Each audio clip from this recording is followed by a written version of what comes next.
എബ്രായ ലേഖനം 6-ാം അധ്യായം അതിൻ്റെ 13-14 വാക്യങ്ങൾ വായിക്കാം.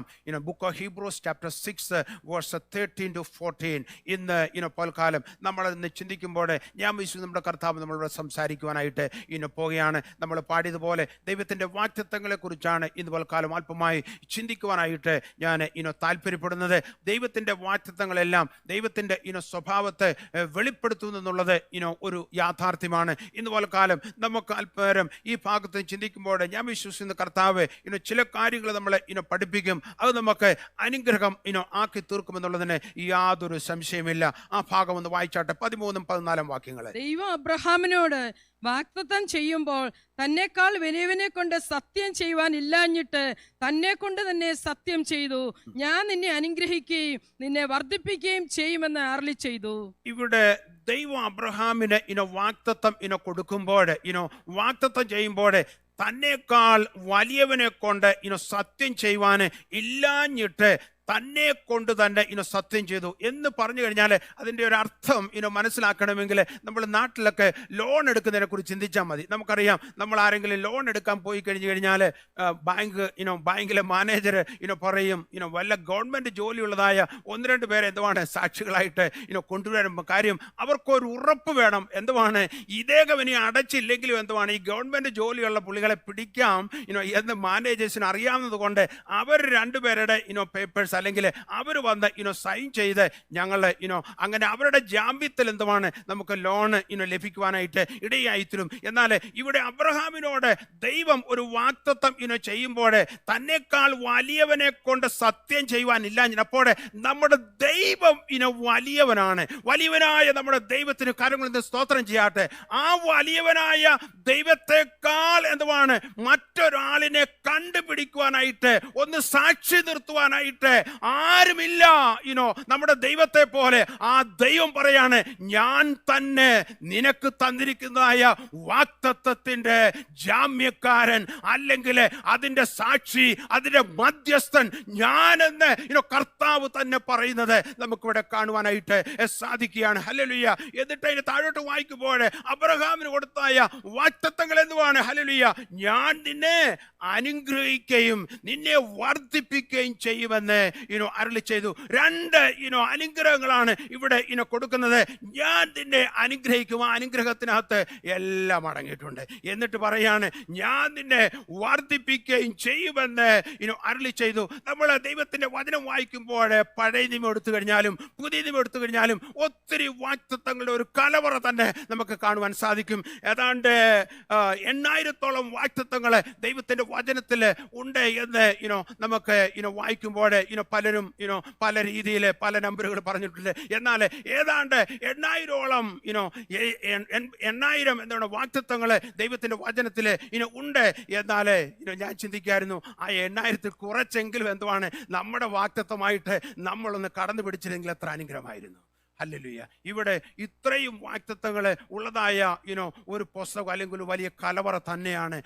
നമ്മൾ ദൈവത്തിന്റെ വചനം നമ്മൾ വായിക്കുമ്പോൾ ഒത്തിരി വാഗ്ദത്തങ്ങൾ കർത്താവ് പറഞ്ഞത് നിറവേറി. ഹല്ലേലൂയ. എന്നാൽ ഇനി നിറവേറുവാനുള്ളതായ വാഗ്ദത്തങ്ങൾ ദൈവവചനത്തിൽ കാണുവാൻ സാധിക്കും. എന്നാൽ നിറവേറിയതായ വാഗ്ദത്തങ്ങളുണ്ട്, ഇനി നിറവേറുവാൻ പോകുന്നതായ വാഗ്ദത്തങ്ങളുണ്ട്. അത് നിറവേറുക തന്നെ ചെയ്യും. എത്ര ഒരു കാര്യം, ഈ ദൈവവചനം ഇത് സത്യവചനമാണ്. ഇത് ഉവെന്ന് പറഞ്ഞാൽ ഉവെന്നാണ്, ഇതില്ലെന്ന് പറഞ്ഞാൽ ഇല്ലെന്നാണ്. ഇതിൽ പറഞ്ഞിരിക്കുന്ന സകല വാഗ്ദത്തങ്ങളും നിറവേറുക തന്നെ ചെയ്യും. അതിന് യാതൊരു സംശയവുമില്ല. ഇന്ന് പൽക്കാലം ഹല്ലേലൂയ നമ്മൾ പൊതുവായിട്ടുള്ളതായ ഒത്തിരി വാഗ്ദത്തങ്ങൾ കർത്താവ് വചനം വായിക്കുമ്പോൾ നമുക്ക് കാണുവാൻ സാധിക്കുന്നുണ്ട്. എന്നാൽ അതല്ല നമ്മുടെ വാഗ്ദത്തങ്ങൾ ആയിത്തീരണം. അപ്പോസ്തലപ്രവൃത്തി 2-ാം അധ്യായം അതിന്റെ 29-ാം വാക്യം വായിക്കും. വാഗ്ദത്തം നിങ്ങൾക്കും നിങ്ങളുടെ മക്കൾക്കും നമ്മുടെ ദൈവമായ കർത്താവ് വിളിച്ചു വരുത്തുന്ന ദൂരസ്ഥന്മാരായ ഏവർക്കും ഉള്ളതല്ലോ എന്ന് പറഞ്ഞു. ഇവിടെ ഒന്നുകൂടെ ഞാൻ വായിക്കാം. ആ കൺഫ്യൂഷൻ ഉണ്ടായതുകൊണ്ട് 2-ാം അധ്യായം അതിന്റെ 39-ാം വാക്യം ഇങ്ങനെ പറയുന്നു, വാഗ്ദത്തങ്ങൾ നിങ്ങൾക്കും നിങ്ങളുടെ മക്കൾക്കും നമ്മുടെ ദൈവമായ കർത്താവ് വിളിച്ചു വരുത്തുന്ന ദൂരസ്ഥരായ ഏവർക്കും ഉള്ളതല്ലോ എന്ന് പറഞ്ഞപ്പോൾ വാഗ്ദത്തം നിങ്ങൾക്കും നിങ്ങളുടെ മക്കൾക്കും. അപ്പോൾ നമ്മൾ പറയണം ദൈവത്തിന്റെ വചനമുള്ളതായ വാഗ്ദത്തങ്ങളൊക്കെ എന്തുവാണ്? നമുക്ക് നമ്മുടെ സന്താനങ്ങൾക്കുമാണെന്ന്. ഇന്ന് പൽക്കാലം എത്ര പേര് പറയും ഹല്ലേലൂയ? ദൈവത്തിന്റെ വചനത്തിലായ വാഗ്ദത്തങ്ങൾ എന്തുവാണ്? നമുക്ക് നമ്മുടെ സന്താനങ്ങൾക്കും എന്തുവാണ് കർത്താവ് തന്നിരിക്കുകയാണ്. നമ്മൾ ദൈവത്തിന്റെ വാഗ്ദത്തങ്ങളെ കുറിച്ച് പഠിക്കുമ്പോൾ ഒത്തിരി വാഗ്ദത്തങ്ങൾ നിർവ്വഹിച്ചു. പരിശുദ്ധാത്മാവെന്ന വാഗ്ദത്തം കർത്താവ് തന്നു. ആ പരിശുദ്ധാത്മാവിനെ കർത്താവ് അയച്ചു. ആ വാഗ്ദത്തം കർത്താവ് നിവർത്തിച്ചു. മാളിക മുറിയിലെ അവർ 120 പേര് കാത്തിരുന്നു. ആ വാഗ്ദത്തം ചെയ്തതായ പരിശുദ്ധാത്മാവ് അവരുടെ മേലെ വന്നു എന്ന് നമുക്ക് കാണുവാൻ സാധിക്കുന്നുണ്ട്. അതുപോലെ പത്രോസ് പറഞ്ഞു, 1 പത്രോസ് ലേഖനം 2 അതിന്റെ 1 അധ്യായം അതിന്റെ 4 വാക്യം, 2 പത്രോസ് 1:4 എന്തുവാണ്? പത്രോസ് പറഞ്ഞു, വിലയേറിയതും അതിമഹത്തായ വാഗ്ദത്തം. അപ്പോൾ പത്രോസിന് കിട്ടിയ വെളിപ്പാട് എന്തുവാണ്? കർത്താവ് തരുന്നതായ വാഗ്ദത്തങ്ങളെല്ലാം എന്തുവാണ്? വിലയേറിയതും അതിമഹത്തായ വാഗ്ദത്തങ്ങളാണെന്നുള്ളതായ ഒരു വലിയ വെളിപ്പാട് എന്തുവാണ് പത്രോസിന് ലഭിക്കുവാനിടയായി. അപ്പോൾ നമുക്ക് കർത്താവ് എന്തെങ്കിലും ചെറിയ വാഗ്ദത്തമോ വലിയ വാഗ്ദത്തമോ തന്നു കഴിഞ്ഞാൽ പത്രോസിനെ പോലെ നമ്മൾ വിളിച്ചു പറയണം, ഹല്ലേലൂയ, ഇത് വിലയേറിയ വാഗ്ദത്തമാണ്, ഇത് അതിമഹത്തായ വാഗ്ദത്തമാണ് എന്ന് ഞാൻ എന്തെയും വിളിച്ച് പറയണം. Hallelujah, hallelujah.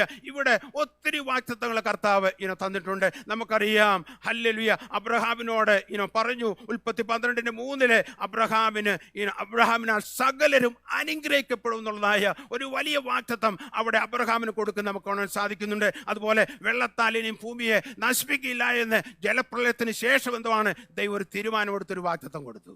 ഹല്ലേലൂയ. അപ്പോൾ ഒത്തിരി വാഗ്ദത്തങ്ങൾ, അങ്ങനെ എത്രയോ വാഗ്ദത്തങ്ങൾ ദൈവത്തിന്റെ വചനത്തിൽ നമുക്ക് കാണുവാനായിട്ട് സാധിക്കുന്നു. അപ്പോൾ ദൈവത്തിന്റെ വാഗ്ദത്തങ്ങളെല്ലാം ദൈവത്തിന്റെ സ്വഭാവത്തെ വെളിപ്പെടുത്തുന്നതാണ് എന്ന് പറഞ്ഞു കഴിഞ്ഞാൽ, ഞാനിപ്പോൾ ഒരാളിനോട് ഒരു വാഗ്ദാനം ചെയ്തു, ഇന്നത് ചെയ്യാം എന്ന് ഒരാളിനോട് ഞാൻ പറയുകയാണെങ്കിൽ തീർച്ചയായിട്ടും ആള് എന്നെ കുറിച്ചൊന്ന് വിലയിരുത്തും. ആരോടെങ്കിലും 1-2 പേരോടെങ്കിലും പറയാതിരിക്കത്തില്ല. ഞാൻ പറയാ, ഞാൻ നിനക്കൊരു വീട് വെച്ച് തരാമെന്ന് ഒരു സാധുവായ മനുഷ്യനോട് പറഞ്ഞു കഴിഞ്ഞാൽ അദ്ദേഹം എന്തുവാണ് പറയും, ഹല്ലേലൂയ, എന്നോട് കരുണ തോന്നുവാനായിട്ട് അല്ലെങ്കിൽ എന്നോട് ദയ തോന്നുവാനായിട്ട് ഈ മനുഷ്യന് എങ്ങനെ ഇടയായി? ഹല്ലേലൂയ, അദ്ദേഹമേ ഒരു പരിചയമില്ല, എന്നെ സഹായിക്കുവാൻ അദ്ദേഹം മുന്നോട്ട് വന്നു. അപ്പോൾ ഒരു വിലയിരുത്തുമ്പോൾ എന്നെക്കുറിച്ച് അദ്ദേഹം ഒരു സ്നേഹമുള്ള മനുഷ്യനാണ്, ഒരു നല്ല മനുഷ്യനാണെന്നൊക്കെ എന്തുവാണ് എന്നെക്കുറിച്ച് വിലയിരുത്തി എന്തുവാണ് അല്പമൊക്കെ പൊക്കിയൊക്കെ പറയും. കാര്യം എന്ന് ചോദിച്ചു കഴിഞ്ഞാൽ, ഞാനൊരു വാഗ്ദത്തം കൊടുത്തു, അപ്പോൾ ആ വാഗ്ദത്തം എന്തുവാണ് ചെയ്യുവാനായിട്ട് കഴിവുണ്ട്. ഒരു നല്ല മനുഷ്യനുള്ളതായ ഒരു വിലയിരുത്തൽ നമുക്ക് കാണുവാൻ സാധിക്കും. എന്നാൽ ഞാൻ ഒരു പൊള്ള വാഗ്ദത്തം പറയാ, ഞാൻ നിനക്കൊരു നല്ല BMW കാർ വാങ്ങിച്ചു തരാമെന്ന് ഗ്രാമത്തിലുള്ളതായ ഒരു വ്യക്തിയോട് പറഞ്ഞു കഴിഞ്ഞാൽ എന്തുവാണ്, ഒരിക്കലും അത് നടക്കാൻ പോകുന്നില്ല. പറയും, ഓ സാറ് പറഞ്ഞത് ചുമ്മാതെ പറഞ്ഞ വാഗ്ദത്തമാണെന്ന് പറയും. എന്ന് പറഞ്ഞു കഴിഞ്ഞാൽ അത് നടക്കുവാനായിട്ട് പോകുന്നില്ല, അത് അതിന് വലിയ ആവശ്യവുമില്ല. അപ്പോൾ അദ്ദേഹം ചുമ്മാതെ പറഞ്ഞാണ്. അപ്പോൾ ഇവിടെ ഞാൻ പറയുവാനായിട്ട് ആഗ്രഹിക്കുന്നത് എന്തെന്ന് ചോദിച്ചു കഴിഞ്ഞാൽ, നമ്മൾ ഒരു വാഗ്ദത്തം നമ്മൾ ഒരാൾക്ക് കൊടുക്കുമ്പോൾ നമ്മുടെ സ്വഭാവത്തെ ഒന്ന് വിലയിരുത്തുന്നത് പോലെ തന്നെ, ഹല്ലേലൂയ, കർത്താവിൻ്റെ വാഗ്ദത്തങ്ങളെ കുറിച്ച് നമ്മൾ പഠിക്കുമ്പോൾ ദൈവത്തിൻ്റെ വാഗ്ദത്തങ്ങളെല്ലാം ദൈവത്തിൻ്റെ സ്വഭാവത്തെ വെളിപ്പെടുത്തുന്നതാണ്. അവൻ്റെ കരുണയെ, അവൻ്റെ സ്നേഹത്തെ, അവൻ്റെ ദയയെ, അവൻ്റെ ആർദ്രതയെ, കർത്താവിൻ്റെ സ്വഭാവത്തെ വെളിപ്പെടുത്തുന്നതായിരിക്കും കർത്താവിൻ്റെ എന്തുവാണ് എല്ലാ വാഗ്ദത്തങ്ങളും. Hallelujah, hallelujah. അതുപോലെ തന്നെ ദൈവത്തിൻ്റെ വാഗ്ദത്തങ്ങൾ നാം തിരിച്ച് അറിയണം. നമ്മൾ ഉൽപ്പത്തി പുസ്തകം നമ്മൾ വായിക്കുമ്പോൾ അവിടെ ദൈവത്തിൻ്റെ വാഗ്ദത്തം ആദാമിനോടും ഹവ്വയോടുള്ളത് എന്തുവായിരുന്നു? നിങ്ങൾ ഭൂമിയിൽ എന്തുവാണ്? നിങ്ങൾ പെരുകണം, അതുമാത്രം വർദ്ധിക്കണം, എന്നിട്ട് എല്ലാത്തിനെയും അടക്കി വാഴണം, ഭരിക്കണം. അതായിരുന്നു ദൈവത്തിന് അവരെ കുറിച്ചുള്ളതായ പദ്ധതിയും ദൈവത്തിന്റെ വാഗ്ദത്തവും. എന്നാൽ അവരവിടെ ആയിരുന്നപ്പോൾ തന്നെ എന്തുവാണ്? ഒരു ഡ്യൂപ്ലിക്കേറ്റ് വാഗ്ദാനമായിട്ട് പിശാച് അവരുടെ അടുത്ത് കടന്നു വരുന്നത് നമുക്ക് കാണാൻ സാധിക്കുന്നുണ്ട്. അപ്പോൾ കർത്താവ് കൊടുത്തതായ വാഗ്ദത്തം എന്തുവാണ്? ഹല്ലേലൂയ, അവിടെയുണ്ട്. അപ്പോൾ തന്നെ ശത്രു എന്തുവാണ്? പിശാച്, ഹല്ലേലൂയ, പാമ്പ് എന്ന രൂപത്തിൽ കടന്നു വന്ന് ഹല്ലേലൂയ അവിടെ മറ്റൊരു വാഗ്ദാനം കൊടുക്കുന്നു. നിങ്ങളെ ഇത് കഴിച്ചു കഴിഞ്ഞാൽ ദൈവത്തെ പോലെ ആകുമെന്നുള്ളതായ ഒരു വാഗ്ദാനം വാഗ്ദാനം കൊടുത്തു കഴിഞ്ഞപ്പോൾ എന്തുവാണ് അവരെ ആ വാഗ്ദാനത്തിന്റെ പുറകെ പോയത് നമുക്ക് കാണുവാൻ സാധിക്കുന്നുണ്ട്. അപ്പോഴേ ശത്രു കൊടുത്തതായ ആ വാഗ്ദാനത്തിന്റെ പുറകെ പോയവർക്ക് എന്ത് സംഭവിച്ചു? അവര് നഗ്നരാകുന്നു. ഹല്ലേലൂയ, കർത്താവേ ഹല്ലേലൂയ. ആ തോട്ടത്തില് വൈകുന്നേരം വന്നു കഴിഞ്ഞപ്പോഴേ വിളിച്ചപ്പോഴേ വിളി കേൾക്കുന്നില്ല. ഹല്ലേലൂയ, അവരുടെ വസ്ത്രം നഷ്ടപ്പെടുന്നു, ഒളിച്ചിരിക്കുന്നു, വിളി കേൾക്കുന്നില്ല. ആ നാണം എന്ത് വേണ്ട ചുരുക്കം പറഞ്ഞു കഴിഞ്ഞാൽ അവർ ആ തോട്ടത്തിൽ തന്നെ പുറത്തു പോകേണ്ടി വന്നു. എന്നാൽ അവർ കേട്ടതായ വാഗ്ദത്തം എന്തുവാണ്? ഹല്ലേലൂയ, ദൈവത്തിൽ നിന്നുള്ളതായ വാഗ്ദത്തം അല്ലായിരുന്നു അവർ രണ്ടാമത് കേട്ടത്. അപ്പോൾ ഈ ദിവസങ്ങളിൽ ദൈവത്തിന്റെ വാഗ്ദത്തങ്ങളെ എന്തുവാണ് തിരിച്ചറിയുവാൻ നമുക്കൊരു ചെവി വേണം. ഹല്ലേലൂയ, ദൈവം പറയുന്നതായ വാഗ്ദത്തങ്ങളെ മനസ്സിലാക്കുവാനുള്ളതായ ഒരു കഴിവ് ഹല്ലേലൂയ, കർത്താവിന്റെ വാഗ്ദത്തങ്ങൾക്ക് വില കൊടുക്കണം. അപ്പോൾ തന്നെ ദൈവത്തിന്റെ വാഗ്ദത്തങ്ങളെ തിരിച്ചറിയുവാനുള്ളതായ ഒരു ഇൻസൈറ്റ് എന്തുവാണ് ദൈവമക്കൾക്ക് ഉണ്ടായിരിക്കണം. ഇതെന്റെ കർത്താവ് തന്നതായ വാഗ്ദത്തമാണോ എന്നൊന്ന് ചോദിക്കുന്ന നല്ലതാണ്. കർത്താവ് തന്നതായ വാഗ്ദത്തമാണെങ്കിൽ നീ അതിനെ അങ്ങ് മുറുകെ പിടിച്ചുകൊള്ളണം. ഇന്നല്ലെങ്കിൽ നാളെ ആ വാഗ്ദത്തങ്ങൾ എന്തുവാണ് നിറവേറുവാൻ ഇടയായി തീരും. ഹല്ലേലൂയ. അപ്പോഴേ ശത്രു തരുന്നതായ ഡ്യൂപ്ലിക്കേറ്റ് വാഗ്ദാനങ്ങൾ നമുക്കറിയാം. പാർട്ടിക്കാരൊക്കെ എന്തുവാണ് ഇലക്ഷന് നിൽക്കുമ്പോൾ ഒത്തിരി വാഗ്ദാനങ്ങളുമായിട്ട് കടന്നു വരും. ഹല്ലേലൂയ, എന്നെ ജയിപ്പിച്ചു കഴിഞ്ഞാൽ ഞാൻ ഇന്നത് ചെയ്യും, അത് ചെയ്യും, ഇത് ചെയ്യും എന്ന് പറഞ്ഞുള്ളതായ ഒത്തിരി വാഗ്ദാനങ്ങളുടെ ഒരു വലിയ പട്ടിക തന്നെ എന്തുവാണ് അടിച്ച് പ്രിന്റ് ചെയ്ത് വീടുകളിലും നമ്മുടെ കയ്യിൽ കൊണ്ടുത്തരും. എന്നാൽ ആ വാഗ്ദാനമൊന്നും അവർ നിവർത്തിക്കണമെന്നൊന്നുമില്ല. അവര് അധികാരത്തിൽ വരുവാൻ വേണ്ടി എന്തുവാണ് ഹല്ലേലൂയ ഈ വാഗ്ദാനങ്ങളെ, ഫോൾസ് വാഗ്ദാനങ്ങളെ അവർ പ്രോമിസ് ചെയ്യാറുണ്ട്. അവർ ചെയ്തായ പറഞ്ഞതായ വാഗ്ദാനങ്ങൾ ചിലപ്പോൾ അവർക്ക് ചെയ്യുവാനായിട്ട് സാധിക്കില്ല. എന്നാൽ നമ്മുടെ കർത്താവ് ഒരു വാഗ്ദത്തം എന്നോടോ നിന്നോട് ചെയ്തു കഴിഞ്ഞാൽ ആ വാഗ്ദത്തം അവൻ നിവർത്തിക്കുന്ന കർത്താവാണ്. അതുകൊണ്ടാണ് 2 തീമോഥെയോസ് ലേഖനം 2-ാം അധ്യായം അതിൻ്റെ 13 അവന് ഇങ്ങനെയാണ് തീമോഥെയോസിനോട് ഹല്ലേലൂയ പൗലോസ് പറഞ്ഞത്, നാം അവിശ്വസ്തരായിരുന്നാലും അവനെ വിശ്വസ്തനായി പാർക്കുന്നു, തൻ്റെ സ്വഭാവം ത്യജിക്കുവാൻ അവനെ കഴിയുകയില്ലല്ലോ. ഈ വചനം വിശ്വാസ യോഗ്യമാകും. നമ്മുടെ കർത്താവിന് ഞാൻ പറഞ്ഞല്ലോ, ദൈവത്തിന്റെ വാഗ്ദത്തങ്ങളെല്ലാം ദൈവത്തിന്റെ സ്വഭാവത്തെ വെളിപ്പെടുത്തുന്നു. തൻ്റെ സ്വഭാവം ത്യജിക്കുവാനായിട്ട് കർത്താവിന് ഒരിക്കലും കഴിയുകയില്ല. അവന്റെ സ്വഭാവം ത്യജിക്കാത്തതായ കർത്താവ് ആയതുകൊണ്ട് ഹല്ലേലൂയ ഈ വചനം എന്തുവാണ് പൗലോസ് പറയാണ്, വിശ്വാസ യോഗ്യം ആകുന്നു എന്ന് പറയുന്നു. Hallelujah, hallelujah. ഇവിടെ ദൈവത്തിന്റെ വാഗ്ദത്തങ്ങളെല്ലാം അവന്റെ സ്വഭാവത്തെ എന്തുവാണ് ഹല്ലേലൂയ വെളിപ്പെടുത്തുന്നു. മറ്റൊരു കാര്യം ഹല്ലേലൂയ, ദൈവത്തെക്കുറിച്ച് പറയുന്നത് എന്തുവാണ്? അവന് വാഗ്ദത്തങ്ങളുടെ ദൈവമാണ്. ഹല്ലേലൂയ. ഒന്ന് പറഞ്ഞാട്ട്, നമ്മുടെ ദൈവം വാഗ്ദത്തങ്ങളുടെ ദൈവമാണ്. ഹല്ലേലൂയ.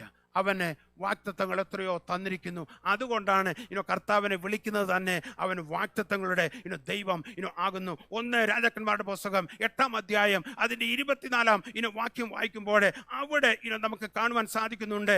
ഹല്ലേലൂയ, സോളമൻ അല്ലെങ്കിൽ ശലോമോൻ പറയുന്ന ഒരു ഭാഗമാണ് നമുക്കവിടെ വായിക്കുവാനായിട്ട് സാധിക്കുന്നു. വായിച്ചാട്ടെ 1 രാജ 8-ന്റെ 24-ാം വാക്യം. നീ എന്റെ അപ്പനായ ദാവീദ് എന്ന നിന്റെ ദാസന് ചെയ്ത വാഗ്ദാനം പാലിച്ചിരിക്കുന്നു. ഇവിടെ ഹല്ലേലൂയ പറയാണ് സോളമൻ അല്ലെങ്കിൽ ശലോമോൻ പറയാണ് അവിടെ ദേവാലയം പണിതു കഴിഞ്ഞു. അതിനുശേഷം അതിൻ്റെ പ്രതിഷ്ഠ സമയത്ത് ഹല്ലേലൂയ ഇവിടെ നമുക്ക് കാണുവാൻ സാധിക്കുന്നത് ശലോമോനെ അവിടെ പ്രാർത്ഥിക്കും. തൻ്റെ കരങ്ങളെ ഹല്ലേലൂയ സ്വർഗത്തിലേക്ക് ഉയർത്തി പ്രാർത്ഥിക്കുന്നതായ ഒരു പ്രാർത്ഥനയാണ്. ആ പ്രാർത്ഥന കഴിഞ്ഞ് താഴോട്ട് വായിച്ചിടുമ്പോൾ നമുക്ക് കാണുവാൻ സാധിക്കുന്നത്, അപ്പോൾ ദൈവത്തിൻ്റെ വാഗ്ദാനങ്ങളെ ഓർത്തുകൊണ്ട് ദൈവത്തെ സ്തുതിക്കുന്നതായ ശലോമോനെ നമ്മുടെ കാണുന്ന ഇങ്ങനെയാണ് പറഞ്ഞത്, നീ എൻ്റെ അപ്പനായ ദാവീദ് എന്ന നിന്റെ ദാസന് ചെയ്ത വാഗ്ദാനം പാലിച്ചിരിക്കുന്നു. അപ്പോഴെന്തുവാണ്? നമ്മുടെ ദൈവം എന്തുവാണ്? വാഗ്ദാനങ്ങൾ പാലിക്കുന്ന കർത്താവാണ്. ഹല്ലേലൂയ. ഇവിടെ നമ്മൾ വായിക്കുമ്പോൾ നമുക്ക് കാണുവാനായിട്ട് സാധിക്കുന്നത് 1 രാജാക്കന്മാരുടെ പുസ്തകം 8-ാം അധ്യായം അതിൻ്റെ 17 മുതൽ 20 വരെയുള്ളതായ വാക്യങ്ങൾ വായിക്കുമ്പോൾ ദാവീദിന് വലിയ ആഗ്രഹമായിരുന്നു ഒരു ദേവാലയം പണിയുവാനായിട്ട്. തനിക്ക് താമസിക്കുവാൻ കൊട്ടാരമൊക്കെ പണിതു. എന്നാൽ ദേവാലയം പണിയുവാൻ തനിക്ക് വലിയ ആഗ്രഹം. എന്നാൽ ആ ആഗ്രഹം കണ്ടതായ ദൈവം എന്തുവാണ്? പ്രവാചകനെ ഹല്ലേലൂയ ദാവീദിന്റെ അടുത്തേക്ക് അയച്ചിട്ട് പറയാണ്, നീ എന്തുവാണ് ദേവാലയം പണിയയില്ല, എന്നാൽ നിന്റെ മകനെ കൊണ്ട് ഞാനത് ചെയ്യിവെക്കുമെന്ന് പറയും. നമുക്കാണ് ഒന്ന് വായിച്ചാട്ടെ ഒന്ന് രാജാക്കന്മാരുടെ പുസ്തകം 8-ാം അധ്യായം അതിന്റെ 17 മുതൽ 20 വരെയുള്ള വാക്യങ്ങൾ വായിച്ചാൽ, ഇസ്രായേലിന്റെ ദൈവമായ യഹോവയുടെ നാമത്തിന് ഒരു ആലയം പണിയണമെന്ന് എന്റെ അപ്പനായ ദാവീദിന് താല്പര്യമുണ്ടായിരുന്നു. അപ്പോൾ എന്റെ അപ്പനായ ദാവീദിന് താല്പര്യം ഉണ്ടായിരുന്നു. യെസ്. എന്നാൽ യഹോവ എന്റെ അപ്പനായ ദാവീദിനോട് എന്റെ നാമത്തിന് ഒരു ആലയം പണിയണമെന്ന് നിനക്ക് താല്പര്യം ഉണ്ടായല്ലോ, അങ്ങനെ താല്പര്യം ഉണ്ടായത് നല്ലത്. എങ്കിലും ആലയം പണിയേണ്ടത് നീയല്ല, നിന്റെ കടിപ്രദേശത്ത് നിന്ന് ഉത്ഭവിക്കുന്ന മകൻ തന്നെ. അപ്പോൾ നിന്റെ കടിപ്രദേശത്ത് നിന്ന് ഉത്ഭവിക്കുന്ന മകൻ തന്നെ. അത് നിന്റെ ആഗ്രഹം നല്ലതാണ്. ഹല്ലേലൂയ. നിന്റെ ആഗ്രഹത്തെ ഞാൻ മാനിക്കുന്നു. എന്നാൽ നീ അല്ല അത് പണിയുന്നത്. നിന്റെ കടിപ്രദേശത്ത് ജനിക്കുന്നതായ നിന്റെ മകനായിരിക്കും അത് പണിയുന്നത് എന്നെന്തുവാണ് ദൈവം വാഗ്ദത്തം കൊടുക്കുകയാണ്. എന്നാൽ ആ വാഗ്ദത്തം ദൈവം മറന്നുപോയില്ല. കർത്താവ് തരുന്നതായ വാഗ്ദത്തങ്ങൾ ഒരിക്കലും കർത്താവ് മറക്കുകയില്ല. ഹല്ലേലൂയ. ഇവിടെ ആ വാഗ്ദത്തം എന്തുവാണ് ദാവീദിനോട് കൊടുത്തു. കുറച്ച് കഴിഞ്ഞപ്പോൾ എന്തുവാണ് ഹല്ലേലൂയ ഇപ്പോൾ ശലോമോൻ അധികാരത്തിൽ വന്നു. ഹല്ലേലൂയ. ഹല്ലേലൂയ. അദ്ദേഹം രാജാവായി ദാവീദിന് ശേഷം അപ്പോൾ ഹല്ലേലൂയ അവിടെ നമുക്ക് കാണുവാൻ സാധിക്കുന്നത് ശലോമോൻ ഇനിഷ്യേറ്റീവ് എടുത്ത് ദേവാലയം പണിതു. അപ്പോൾ ആ ദേവാലയം പണിത് കഴിഞ്ഞപ്പോൾ ദൈവം തൻ്റെ അപ്പനോട് എന്തുവാണ് ഹല്ലേലൂയ പറഞ്ഞതായ ആ വാഗ്ദാനത്തെ ഓർത്തതായ മകനെ നമുക്ക് കാണാൻ സാധിക്കുന്നുണ്ട്. ദൈവം എന്തുവാണ് ഹല്ലേലൂയ നമ്മളോടോ നമ്മുടെ തലമുറകളോടോ നമ്മുടെ അപ്പനോടോ അമ്മയോടോ പറഞ്ഞതായ വാഗ്ദാനങ്ങൾ എന്തുവാണ് മക്കൾ ഓർക്കണം. ഹല്ലേലൂയ. എത്ര പേര് അത് വിശ്വസിക്കുന്നു? ഹല്ലേലൂയ. നിന്റെ അപ്പനോടും അമ്മയോടും പറഞ്ഞതായ വാഗ്ദാനങ്ങൾ എന്തുവാണ് എൻ്റെ സമയത്ത് അവരുടെ സമയത്ത് നടന്നില്ലെങ്കിലും എൻ്റെ സമയത്തെങ്കിലും അത് നടക്കുമെന്ന് വിശ്വസിക്കുന്നുവെങ്കിൽ എന്തുവാണ് ഹല്ലേലൂയ. നീ കണ്ടില്ല എങ്കിൽ, നീ ആ വാഗ്ദാനം നിറവേറി കണ്ടില്ല എങ്കിൽ നിന്റെ കുഞ്ഞുങ്ങളുടെ സമയത്ത് ആ വാഗ്ദാനം കർത്താവ് നിറവേറ്റുക തന്നെ ചെയ്യും.